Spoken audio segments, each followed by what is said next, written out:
Welcome everyone to Living with the Times. We are continuing to share insights about the current situation in Israel, the war that we are involved with. And the Shabbos, around the Shabbat table and discussion, a certain idea came to me and I want to share it with you.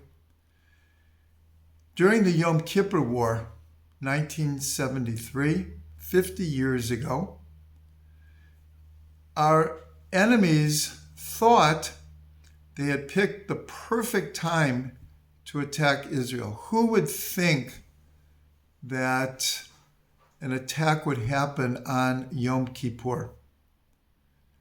So they went ahead and attacked.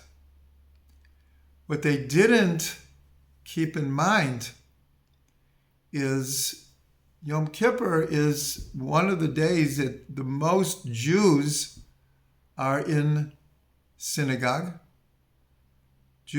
Many Jews who don't go to synagogue hardly at all will come for Rosh Hashanah, Yom Kippur.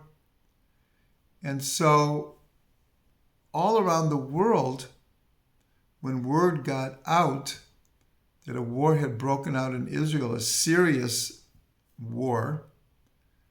So we can imagine what the prayers of the Jewish people were. And the first 3 days of the war looked very, very bad. And then things turned around. 50 years later, again, our enemies are going to have a surprise attack. So they picked a Shabbat that was Simchat Torah. And they thought the same thing. What a perfect time to catch them off guard. But again, what they didn't keep in mind is on Simchat Torah, we end the Torah and we begin the Torah again. And when we end the Torah, so everyone in the congregation yells out, Chazak, chazak, v'nitchazek. Be strong, and be strengthened. And of course, the joy on Simchat Torah is incredible. And again, many people who don't go to synagogue usually come because it's such a joyous, unified event.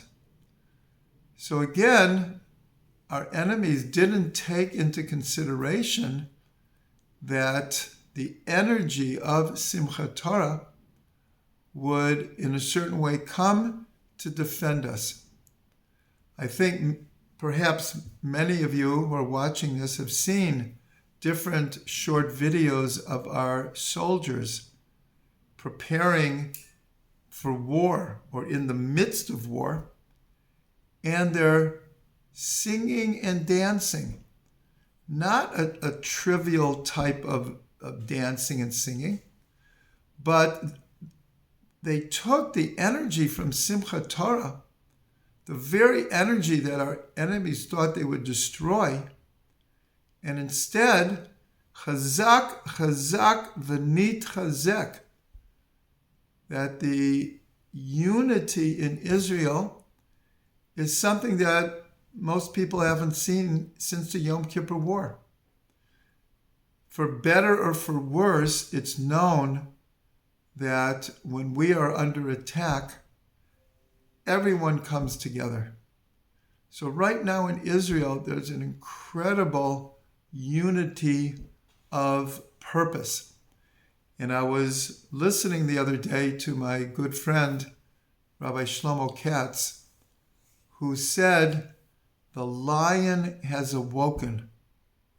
The lion is the symbol of the tribe of Judah, Yehuda, and it's also the symbol of the city of Jerusalem.